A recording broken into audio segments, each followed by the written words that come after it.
Hello, আমি আরিয়ান। এই ভিডিওতে এমন কিছু কথা বলবো বা জানাবো যেটা জানার পর আপনারাও ভাববেন যে যারা মুভি রিলেটেড কাজ করে, যারা মুভি রিভিউ করে, তারা প্লাস তাদের চ্যানেল কতটা আনসেফ। কালকে যারা সিনেব্রোজের রাজ ভাইয়ের ভিডিওটা দেখেছেন, তো সেইখান থেকে সেই ভিডিওটা দেখার পর একটা আইডিয়া কিন্তু আপনাদের হয়ে গেছে যে যারা মুভি রিলেটেড কাজ করে, মুভি রিভিউ করে, তারা প্লাস তাদের চ্যানেল কতটা আনসেফ। মেইন টপিকে যাওয়ার আগেই একটা কথা বলে নেই, কারণ অনেকেই হয়তো পুরো ভিডিওটা না দেখেই চলে যাবে। সিনেব্রোজের রাজ ভাই মুভি রিভিউ কমিউনিটির একটা গ্রুপ ক্রিয়েট করেছে। তো যারা এই রিলেটেড কাজ করেন, অথেন্টিক ভাবে, কোনো ফ্যান ক্যাটারিং না, তারা অবশ্যই আমাকে ইনবক্স করবেন। 2023-এ আমার চ্যানেল মাত্র মনিটাইজেশন পায়, তার কিছুদিন পরেই দেখি আমার চ্যানেলে স্ট্রাইক। আমি দেখে পুরোটাই শকড, কারণ একটা চ্যানেল মনিটাইজেশন পর্যন্ত নিয়ে যেতে কতটা যে হার্ড ওয়ার্ক করতে হয়, যারা এই রিলেটেড কাজ করে তারা জানে। আমার আরিয়ান রিভিউ চ্যানেলের আগেও একটা চ্যানেল ছিল, যেটার সেই চ্যানেলের নাম ছিল RAS এন্টারটেইনমেন্ট। সেখানে মুভি রিলেটেড কাজ করতাম। সেই চ্যানেলের পিছে সময় গেছে প্রায় 2 বছর, বাট কিছু রিজনে সেই চ্যানেল আর মনিটাইজেশন হয় না। এরপর এই আরিয়ান রিভিউ চ্যানেলটা ক্রিয়েট করা, বলতে পারেন যে অলমোস্ট 3 থেকে 3.5 বছর জাস্ট একটা মুভি রিভিউ চ্যানেল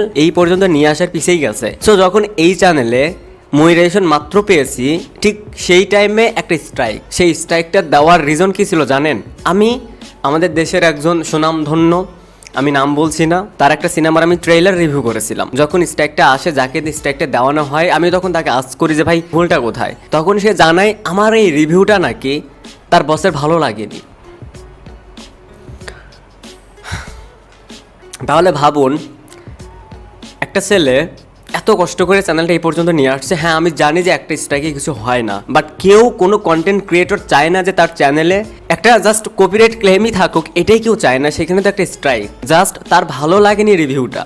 পার্সোনালি বলতে পারতো যে আমাকে স্ট্রাইকটা দেয়, সে তো অন্যের হয়েই কাজ করে। এরপর তার সাথে আমার হোয়াটসঅ্যাপে কথা হয়, তার সাথে কন্ট্যাক্ট হয়। সে বলে যে আমার বস তোমার উপর প্রচন্ড রেগে আছে। যাই হোক, এর পরের কাহিনী আর না বলি। যে স্ট্রাইকটা দেয় তার সম্পর্কে একটু খোঁজ খবর নেই।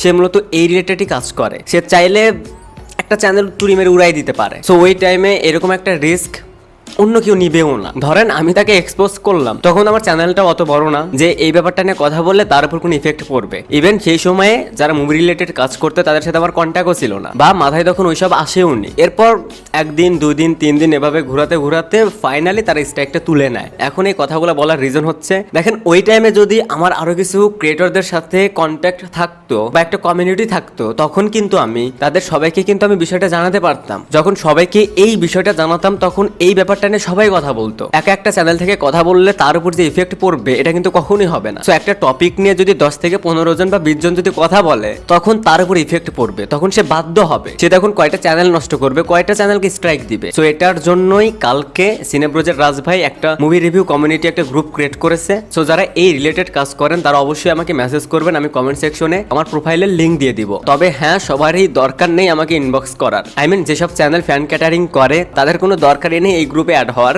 কারণ তাদের উপর কোনো ইফেক্টই পড়বে না। বাট আপনাদের ভিতর যারা অথেন্টিক ভাবে কাজ করেন, তারা অবশ্যই সেটা ছোট চ্যানেল হোক, আপনার মাত্র শুরু করছেন, বা বড় চ্যানেল হোক, এখানে এটা ম্যাটার করে না। আপনি, আপনার কাজ যদি অথেন্টিক হয়, কোনো ফ্যান ক্যাটারিং নেই, এরকম যদি হয়, এরকম চ্যানেল যদি আপনার থাকে, বা এরকম কাজ যদি আপনি করে থাকেন, তাহলে সেই চ্যানেলের লিঙ্ক আমাকে পাঠাবেন। সো যখন দেখবেন যে 10 জন 15 জন 20 জন রিভিউয়ার একসাথে একটা টপিক নিয়ে কথা বলতেছে, তখন ভাবুন কি হবে। তখন আর এই যে সবার ভিতরে একটা ভয়, সাহস পাচ্ছি না, একটা সত্য কথা বলার জন্য আমাকে স্ট্রাইক দিয়েছে বা থ্রেট দিয়েছে, তখন আর এই ভয়টা কাজ করবে না। তখন খুব সহজেই তাকে এক্সপোজ করা যাবে। তো যারা আমাদের সাথে কাজ করতে চান, তারা অবশ্যই ইনবক্স করবেন। রাজ ভাইকে আর মেসেজ টেসেজ দেন না। এতজন তাকে মেসেজ করছে, কে কোয়ালিটি মেনটেন করে আর কে ফ্যান ক্যাটারিং করে, বেচারা বুঝতে পারতেছে না, বা বাছাই করতে পারতেছে না। সো আমাকে ইনবক্স করুন।